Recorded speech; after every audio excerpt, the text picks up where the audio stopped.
Assalamualaikum warahmatullahi wabarakatuh. Perkenalkan, nama saya Dwi Kurniawan, NPM 1921911178 dari kelas 2E Pendidikan Jasmani.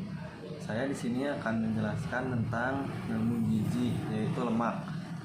Jadi pengertian lemak adalah zat organik hidrofobik yang bersifat subur larut dalam air. Namun lemak dapat larut dalam pelarut organik seperti kloroform atau enter dan benzene. Lemak atau minyak atau lemak merupakan komponen bahan makanan yang penting. Yang selanjutnya di sini ada struktur umum dan tata nama lemak. Lemak adalah ester dari gliserol dengan asam-asam karboksilat suhu tinggi. Asam penyusun lemak disebut asam lemak. Asam lemak yang terdapat di alam adalah asam palmitat atau asam stearal. Yang selanjutnya itu ada klarifikasi lemak berdasarkan kejenuhan ikatan. Yang pertama yaitu jenis-jenis lemak berdasarkan jenis ikatannya. Asam lemak dikelompokkan menjadi dua, yaitu yang pertama asam lemak jenuh dan asam jemak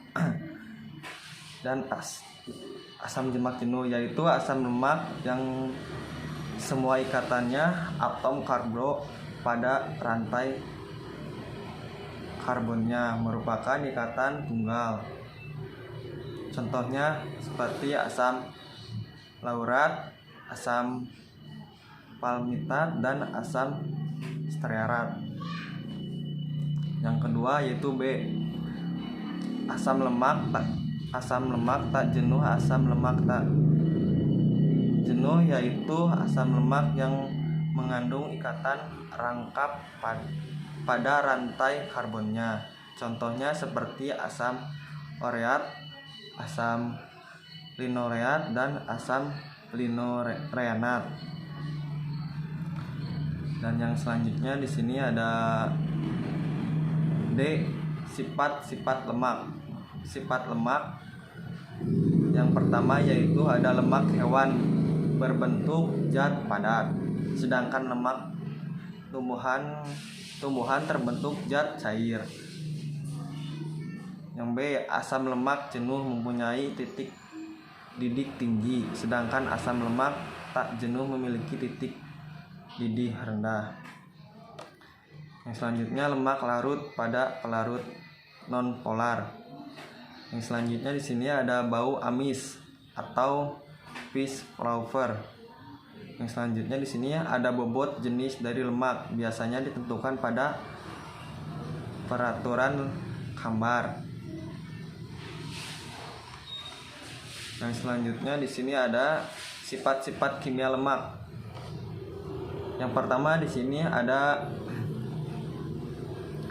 penyambunan reaksi dilakukan dengan penambahan sejumlah larutan basa kepada trigliserida. Bila penyambunan telah lengkap, lapisan air yang mengandung gliserol dipisahkan dan gliserol dipulihkan dengan penyalurannya. Ada juga di sini pembentukan keton. Keton dihasilkan melalui penguraian dengan cara hidrolisa atau ester.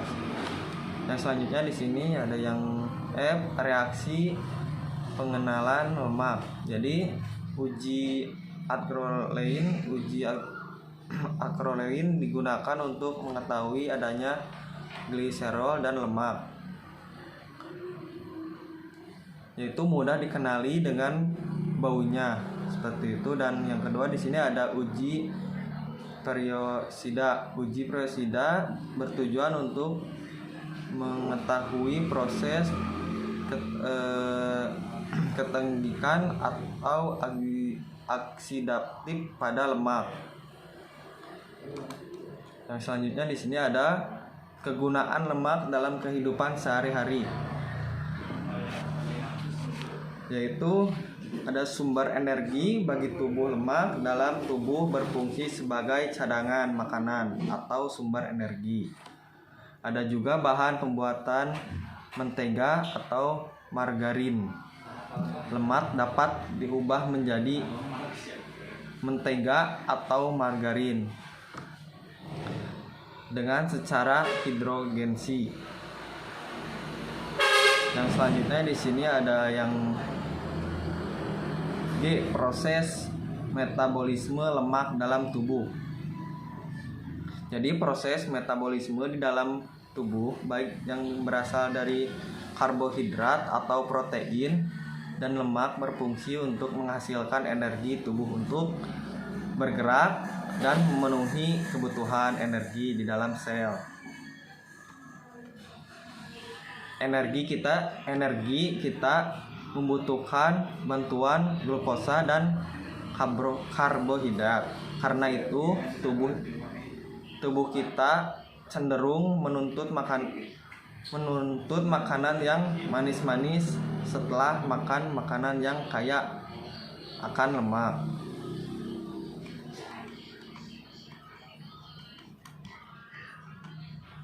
Yang selanjutnya di sini kelebihan dan kekurangan lemak. Jadi terlepas dari kelemahan lemak sebagai pengganggu kesehatan akibat kandungan kolesterol, ternyata kolesterol juga diperlukan oleh tubuh untuk membuat asam empedu yang berguna bagi penyerapan lemak makanan dan hormon steroid yang menentukan sifat kelamin laki-laki dan perempuan.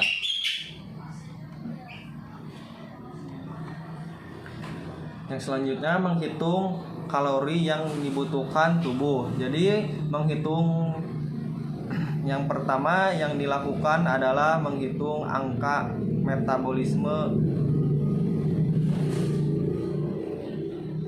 atau AMB. Rumusnya adalah AMB 0,9 kcal X berat badan dalam Kg 24 jam, seperti itu. Dan fungsi lemak dalam tubuh manusia, lemak dibagi menjadi dua kelompok, yaitu lemak struktural dan lemak fungsional. Lemak struktural adalah bagian dari dinding sel, sedangkan lemak fungsional dapat berupa hormon steroid.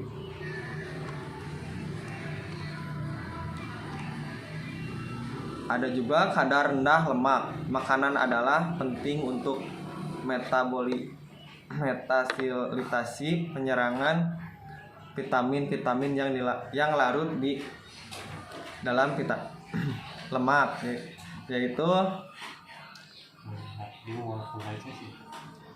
yang selanjutnya asam alpat